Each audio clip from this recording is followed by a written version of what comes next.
ఆదిలాబాద్ జిల్లాను విపత్తు ప్రాంతంగా ప్రకటించాలని కేంద్ర రాష్ట్ర ప్రభుత్వాలకు డిమాండ్.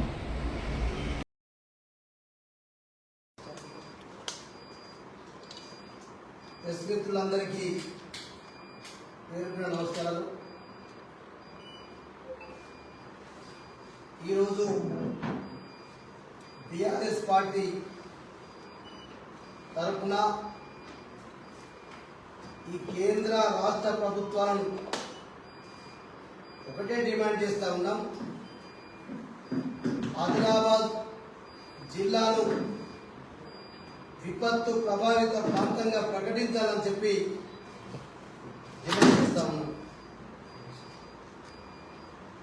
గతంలో చాలా సందర్భాలలో కలెక్టర్తో పాటు ప్రభుత్వానికి కూడా కలెక్టర్ ద్వారా నివేదికలు పోయినా ఈ రోజు వరకు కేంద్ర ప్రభుత్వానికి రాష్ట్ర ప్రభుత్వానికి చెరవడం లేదు. అందుకని ఈరోజు అంచెలంచెలుగా, ఎందుకంటే గతంలో ప్రజలకు తెలుసు, కరువు ప్రాంతం అంటేనే తెలుసు, కానీ ఇట్లా వర్షాలు ఎక్కువై విపత్తు ప్రభావితంగా పంటలు నష్టపోయినప్పుడు కూడా ఆనాడు ఏదైతే అతివృష్టి వల్ల నష్టం జరిగితే కరువు ప్రాంతం అంటాం. కానీ ఇలా వర్షాలు ఎక్కువ పడి మనకు ఉన్నటువంటి లిమిట్ దాటి డబుల్గా వర్షం పడ్డది కాబట్టి, అది ఒక 2 నెలలలోనే మొత్తం వర్షం కురిసింది కాబట్టి దీన్ని విపత్తు ప్రభావితంగా ప్రకటిస్తే ఉన్నటువంటి రుణాలు రీషెడ్యూల్ చేయొచ్చు. ఇప్పుడు రబీలో రైతులు పంటలు వేసుకోవటానికి విత్తనాలు, ఎరువులు అన్నింటినీ కూడా సబ్సిడీతోటి రైతాంగానికి సప్లై చేసే అవకాశం ఉంటుంది. రీసెంట్ అయినటువంటి లోన్లు తిరిగి లోన్లు ఇస్తేనే వాడు కనీసం రబీలో పెట్టుబడి పెట్టుకుంటే అవకాశం. ఇది నామ్స్ అండ్ కండిషన్స్ కేంద్రంకు రాష్ట్రానికి ఉన్నాయి. ఇలా పరిస్థితి అంతా ఘోరంగా ఉందంటే రైతులది. మీరేమన్నా చూసి ఇక్కడ రైతులు సోమవారం రోజు పత్తి తీసుకుని వస్తే 3 రోజులు ఆరబెట్టినా కూడా 16 నుంచి 18% తేమ శాతం తగ్గలే. అంటే మేము ఉన్నటువంటి అధికారులకు, జిల్లా కలెక్టర్ గారికి, దీని తర్వాత ఇప్పుడు సీసీఐ మేనేజర్కి వెళ్తాం. సీసీఐ మేనేజర్ టైం తీసుకొని ఇలా కలుస్తాం. గతంలో 16% ఉందా, 18% ఉందా? అబ్దా రికార్డులో సీసీఐ వాళ్ళకి ఒప్పించి 12% కొన్నట్టు చూపాలా, కానీ మీరు 16-18% కొనిపించినటువంటి దాఖలాలు వాళ్ళు చెప్తున్నా ఇక్కడ మాత్రం జిల్లా కలెక్టర్ పట్టించుకుంటలేరు, సీసీఐ అధికారులు పట్టించుకుంటలేరు. స్థానిక ఎమ్మెల్యే అడ్రస్సే లేదు. అసలు ఎక్కడున్నారు, ఏం జరుగుతుందో కనీసం రైతుల గురించి కూడా మేము కేంద్రంలో ఉన్నాం, మేము ప్రయత్నం చేస్తామని అంటలేరు. ఇంకేమంటాడు ఎమ్మెల్యే?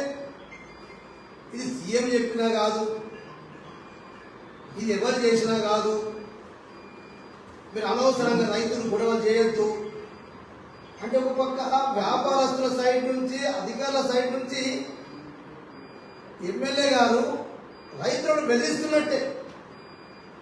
ఆ రోజు అఖిల పక్షము రైతులు అధికారుల మీటింగ్లో మా వాళ్ళు వెళ్తే, అలా మీరు అట్లా మాట్లాడద్దు, ఇది కేంద్రం నిబంధన ఇచ్చింది, మీరే గొడవలు కాదు అంటే ఎమ్మెల్యే రైతులను ఎన్నికేసుకొని మాట్లాడాలి. నువ్వు పవర్లో ఉన్నా, నువ్వు పవర్లో లేకున్నా, అలా వాస్తవాలు పరిస్థితి తెలుసుకొని రైతుల పక్షాన మాట్లాడుతాడు. అధికారంలో ఉన్నటువంటి ఎమ్మెల్యే కానీ, అధికారం లేని ఎమ్మెల్యే కానీ,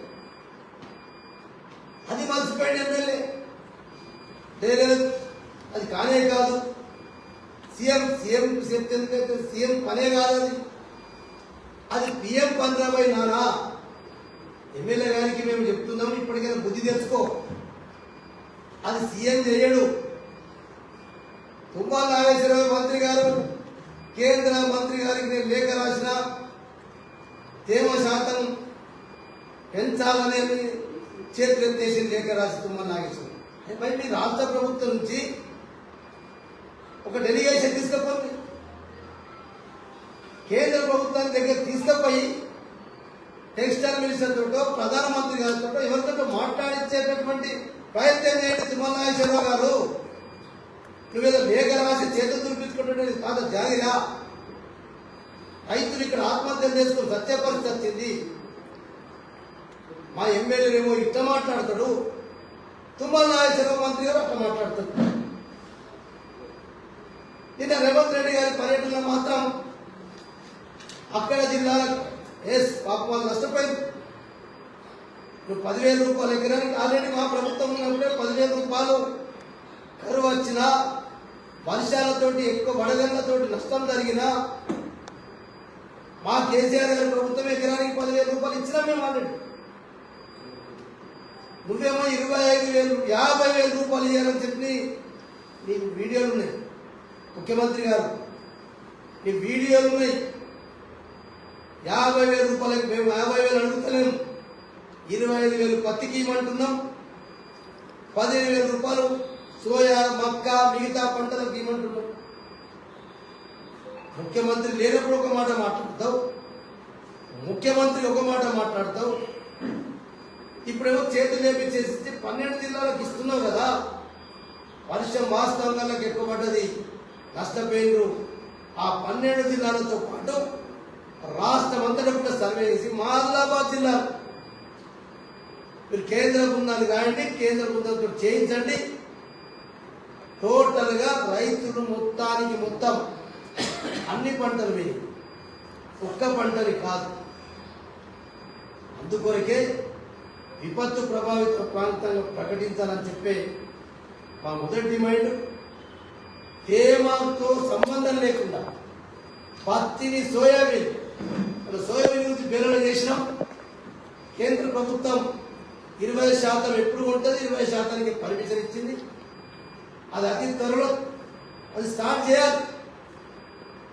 ఇప్పుడు ఎండ కొడుతుంది, ఇలా రేపు వెదర్ బాగుంటే సోమవారం నుంచి ఖచ్చితంగా సోయాబీన్ సెంటర్లలో బేలా కానీ జైరత్ కానీ హైదరాబాద్ కానీ ఎన్నైతే సోయాబీన్ సెంటర్లో అక్కడ స్టార్ట్ చేయాలి. ఎలాంటి తేమ పరిమితులు లేకుండా దాని కొరకే ఖచ్చితంగా ఒక 2-3 రోజుల లోపలనే ఇలా సీసీఐ మేనేజర్ గారు కలుస్తాం, మళ్ళీ ఒకసారి కలెక్టర్ గారికి కలుస్తాం. మరి మీరు రాసినటువంటి లేఖలకు ఏమన్నా ప్రభుత్వం నుంచి స్పందన వచ్చిందా? ఎందుకంటే రైతులు అక్కడ 3 రోజులు మార్కెట్ యార్డ్లో మొత్తం ఎండ పెడితే కూడా తగ్గలేంటే దాన్ని అర్థం చేసుకుంది. రైతులకు ఇంట్లో లోడ్ చేసుకుని వచ్చంటే కూడా ఆ బండిలో తేమ ఉంటుంది, తగ్గే ప్రసక్తే లేదు. అందుకే మేము నవంబర్ ఆఖరి వరకు ఖచ్చితంగా నవంబర్ ఈ నేచురల్ మాయిశ్చర్ ఉంటుంది కాబట్టి ఈ సోయాబీన్కు ఈ మిగతా పత్తికి ఖచ్చితంగా మీరు మాయిశ్చర్తో సంబంధం లేకుండానే తేమతో సంబంధం లేకుండానే కొనుగోలు చేయాలనేది మా బీఆర్ఎస్ పార్టీ మొన్న పేరులో డిమాండ్ చేసినాం. పత్తి గురించి చేసినాం, సోయా గురించి చేసినాం. ఖచ్చితంగా ఈ కేంద్ర రాష్ట్ర ప్రభుత్వాలు దిగేంత వరకు మా బీఆర్ఎస్ పార్టీ పక్షాన ఆదిలాబాద్ మార్కెట్ యార్డ్లో కూడా ఒక కార్యక్రమం ఈ 2-3 రోజుల లోపలనే ఒక నిరసన కార్యక్రమం తీసుకుంటాం మార్కెట్ యార్డ్లోనే. ఆ తర్వాత నెక్స్ట్ అంచెలంచెలుగా మరి ఖచ్చితంగా మా రాష్ట్ర నాయకులు కూడా ఎవరిని తీసుకొచ్చి పెద్ద ఎత్తున ఈ ఆదిలాబాద్ జిల్లాలో పెద్ద ఎత్తున రైతులతోటి ఆందోళన కార్యక్రమం చేపడతాం. రైతులారా మా బీఆర్ఎస్ పార్టీ తరఫున కూడా విజ్ఞప్తి చేస్తుంది, మీరు ఓపికతో ఉండండి. ఒకరోజు పంట వచ్చి ఒకరోజు మార్కెట్ యార్డ్లో ఉంటే మీరు పండుకొని అక్కడనే ఏం పోతుంది.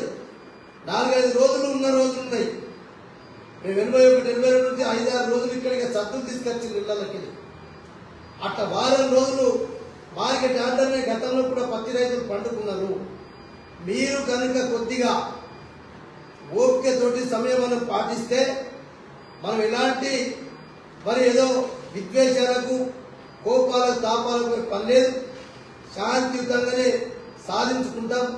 కానీ మీరు మాత్రం ఇయ్య లక్షణం ఈరోజు వెళ్ళిపోవాలా, పత్తి దడిచిపోతుంది, వర్షం వస్తుంది కాదు. మీ రైతులకు ఎంత ఓపుకుంటే పక్క బీఆర్ఎస్ పార్టీ జిల్లా అధ్యక్షుడిగా జోగు రామన్నగా మా బీఆర్ఎస్ పార్టీ పక్షాన రైతులకు ఒక గ్యారంటీ ఇస్తున్నాం. దీన్ని విపత్తు ప్రభావిత ప్రాంతంగా ప్రకటించేంత వరకు పోరాటం చేస్తాం, అంచెలంచెలుగా చేస్తాం.